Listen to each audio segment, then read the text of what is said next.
anta xanuunka aad dareemayo oo rabo in dadka la wadaago waa wax aniga ii qaas ah oo maaragtay aniga igu dhacay oo xanuunkeedana walaahi aan muddo kasoo kabsan waayey oo أنا horta waxaan ahay gabar ku dhalatay xiriyaha qaxootiga waxaan aad u daawan jiray filimaanta ajaanibta ay soo dhigaan especially dadka cadaanka filimaanta ay sameeyaan runtii sidaan u daawan jiray marka aktarada qaar oo Ameerikaanka oo kale tood aad u xiiseyn jiray waxa dhigi jiray hal mar hadaa la kulanto qof Ameerikaan ah ama qof cadaan ah oo meeshuu rabaa ka soo jeedo maaragtay hadaa la kulanto nolosha qofka la qaybsan lahayd waa heshay waxa aad u jeclaa inaan nolosha la wadaago ama farxad iyo wax walba nolosha ku saabsan aan la qaybsado dadka cadaanka oo ajaanibta ah marka waxa dhacday saaxiriya qaxootigu joogay adiga filimaantiiska daawanayay dadkii marba marka ka dambeeyay aan jecel u sii qaadayay wuxuu ilaahay ii qoray ama maaragtay waxaan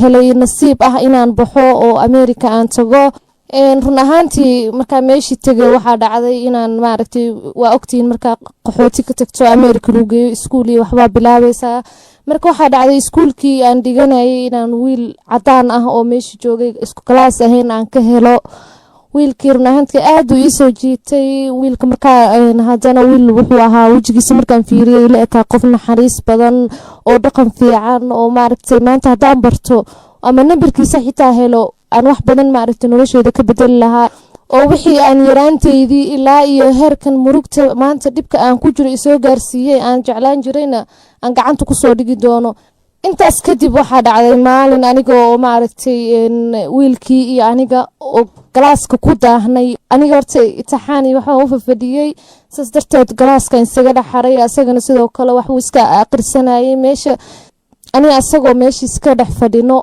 waxa dhacday inaan maaragtay in badan oo aan jeclaa ilaa iyo muddo dhowr bilood aan koogi iska jeclaa balse isdhahay dadkan Soomaali ma aha Soomaali camal ma aha waa wiil Soomaali hadaa maanta ka heshid ama uu ka helo isla markaa waa isbaran kartaa nambarkaagu waa siin kartaa asagaagu ka qaadana waa isbaranaysiin waa isdhaxgalaysiin balse qofkii markuu yahay qof ajaanib ah waxa isdhaa way inka sii dhaqan duwan yihiin marka ha ku degdegina isdhaa inta sadan qalbigeyga ku keedsanayay oo wajigiisa marka arkana waxa iska dhaadhicinay inaa haysto qofkii maaragtay aan nolosha la wadaagi lahaa aniga xitaa aanan ogeyn inuu asaga xiriir leeyahay ama uu maaragtay uu qof haysto girlfriend haysto ama waxyaabahaas oo dhan anoo ku fikirin waxa isdhigi jiray qofka nolosha la qaybsan lahayd waa heshay intaas kadib waxa dhacday maalinkii galaaska anagoo iskula jirno inaan isla ka kaftano oo iswarwareysano idahay Soomaali ma tahay aniga Soomaali ah ku dhahay isagana warwareystay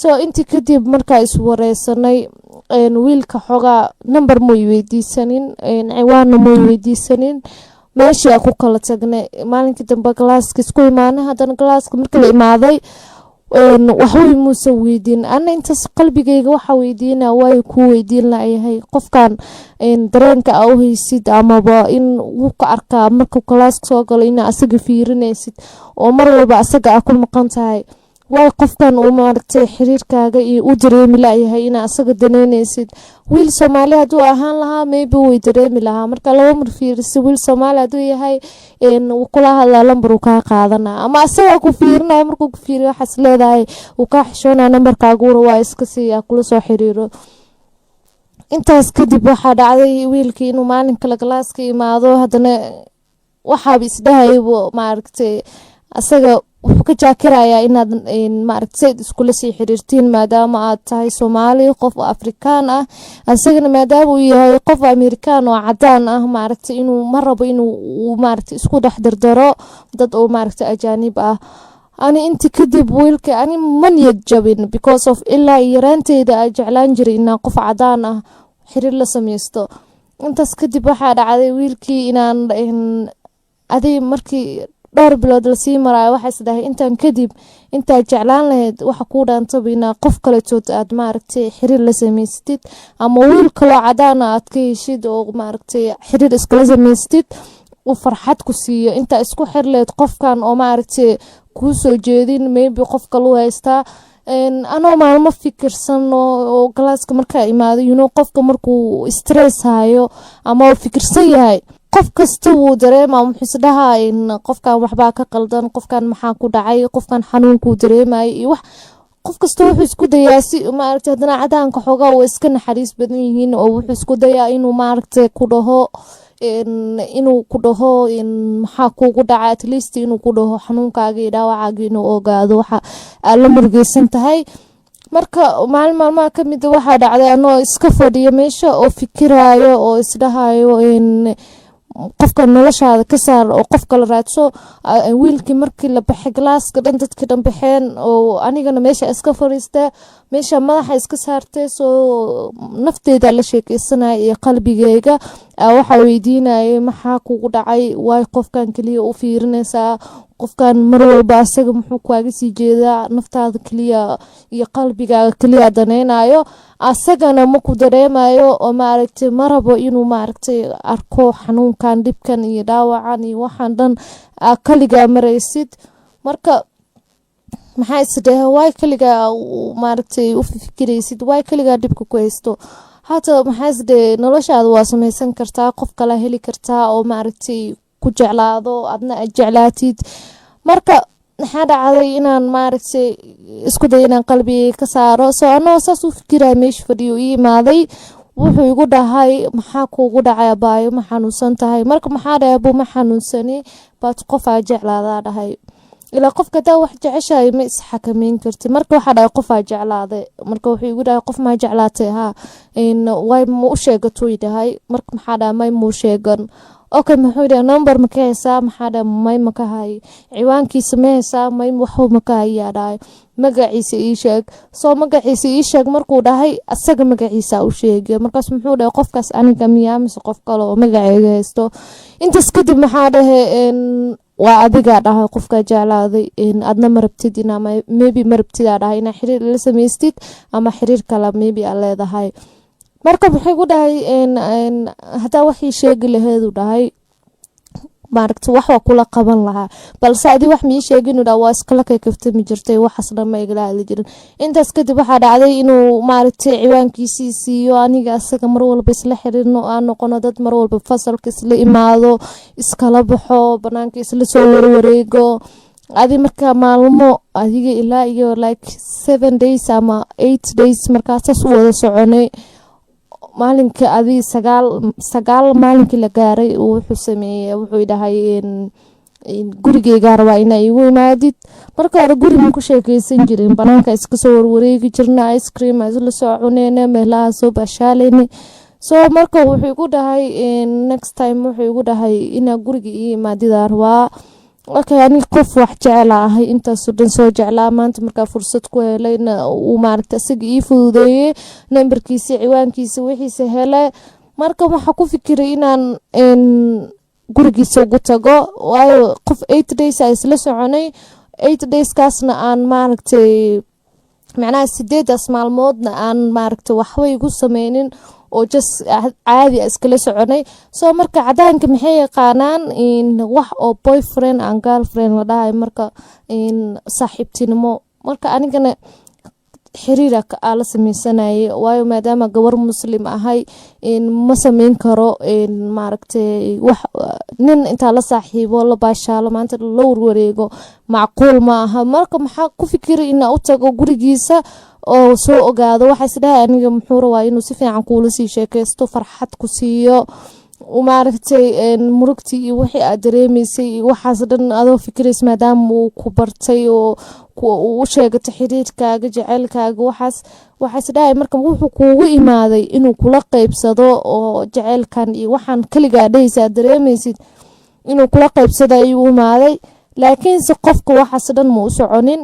waa gurigiisa u tagay, waa isla qadeyne, cabaara isla joognay. adi mar oo maqribka wax yariska dhiman wuxuu igu dhahay waxaa rabaa inaan maaragtay wax sameyno, maadaama aan dad xiriir lanahay. gaaladana waxay sameeyaan horta intaada isguursan ka hor xiriirka markaad sameysanaysiin waxaa dhacaysa in maaragtay labadiina ilmo idin dhex maro, macnaha waxyaaba idin dhex marayo, kadibna meeshas waxaa imaanayo ilma imaanayo. ma fahanteen? waa isku tegeysiin qofkaas xiriirkan iga dhexeeyo, waa isla baashaaleysiin. maanta oo dhan labadiina waxa u dhaqmaysiin sida laba qof oo xarig isku qaba camal ugu wada raaxaysanaysiin. intaas kadibna waxaa dhacaysa inaad maaragtay ilmo isku dhashaan, laba cunug markaa dhashid ama hal cunug dhashid kadib aa isguursanaysiin. marka wiilku wuxuu igu dhahay maadaama xiriir naga dhexeeyo waxaa u baahanahay inaa maaragtay jirkaaga ii hibayso, waayo anigaa ku leh, qof kaletood oo hadeertan rajo ka leedahay ma jiro, anigii adaa wax isla leh, so waxaan anaa iska leh maaragtay inaa isiisidaa rabaa. ani runtii waa naxay, qofka ka filaynin inuu dhahayo inaa jirkaaga isticmaalo amaba maaragtay maadaama wax naga dhexeeyo waxaa u baahanahay jirkaaga inaa ku raaxaysto inuu dhahayo waxaas ma ku fikiraynin. intaas kadib waxaa dhahay aniga qof muslina ahay, diinteena ma ii ogolo inaan maaragtay waxaas kula sameeyo, marka inaan kasoo tagaa isku dayay oo inaan wax kowga waa jeclaada qofkan maxaa isku dayay inaan wax fahansiiyo oo saas ku kala tagin. laakiin asaga wuxuu igu soo gabagabay hadalkiisa dhan inuu rabo muhiimada dadka xiriirka iskula samaystaan inay waxaas tahay inay wax dhexmaraan, waxaas markayna dhexmaraan kadib uu cunug dhalna kadibna aan isguursan karno. marka ani intaas kadib xiriirkiisa waa iska daayay. gabar walba oo Soomaali ah oo jecel qof ajnabi ah waxaa idin sheegaa muslimiin aan ahay, gabdho maaragtay diinteena ma ogola inaan nin ajnabi ah ama xataa nin Soomaali ah aan waxaas la sameyno. nin cadaan hadaa xiriir la sameysidna koley waa muhiim, must waay, waxa ugu muhiimsan xiriirka dhan ay sheegayaan waa inaa waxaas la sameeyo.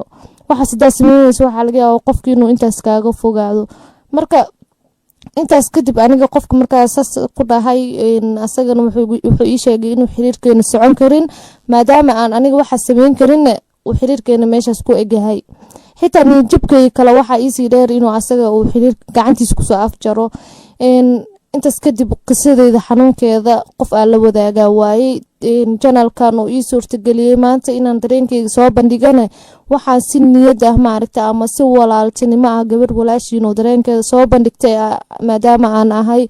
waxaa inka codsanaa inaad maaragta subscribe, like, share ku dhifatiin sifa uu dhaawacayga iyo dhibaatadeyda ee dadkoo dhan u sii gaarto. gabar walba Soomaali ahna ay u ogaato nin cadaan xiriir lala samaysto, nin cadaan kaliya ma aha, ajnabi xiriir aa la samaysid inuusan waxba faa'iido kuu lahayn oo maaragta noloshaada leh inay saameyn ku yeelato ma ahani aanan waxba ka faa'iideynin. wallahi na been idin sheegin run ahaantii ani horta nin cadaan saa uga daba orda iyo ajnabi ugu jiray maanta waqtigeygu iga dhamaaday. wiil Soomaali ahna horta oo dhalinyaro ah horta maba helay waa ogahay. waxaa laga yaabaa calafkeyga inuu muusey weyn oday weyn oo dhali karala inuu noqdo, maxaa yeelay waqtiga wiilasha Soomaalida ku shukaansan lahaa oo ila eka anaa waxa ku dhumiyay inaan shukaansado niman cadaan ah iyo balaayo ka daba wareego. marka hadda ila taliya idinka idinka rabaa wiil Soomaali ma helaa oo aniga